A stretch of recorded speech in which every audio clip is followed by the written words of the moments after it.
পরম প্রেমময় শ্রী শ্রী ঠাকুর অনুকূলচন্দ্রের শ্রীহস্তে লিখিত সত্যানুসরণ গ্রন্থ পাঠ করছি। যদি সাধনায় উন্নতি লাভ করতে চাও তবে কপটতা ত্যাগ করো। কপট ব্যক্তি অন্যের নিকট সুখ্যাতির আশায় নিজেকে নিজেই প্রবঞ্চনা করে। অল্প বিশ্বাসের দরুন অন্যের প্রকৃত দান হতেও প্রবঞ্চিত হয়।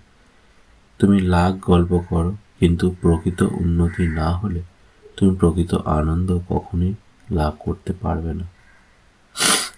কপটাশয়ের মুখের কথার সঙ্গে অন্তরের ভাব বিকশিত হয় না, তাই আনন্দের কথাতেও মুখে নিরসতার চিহ্ন দৃষ্ট হয়।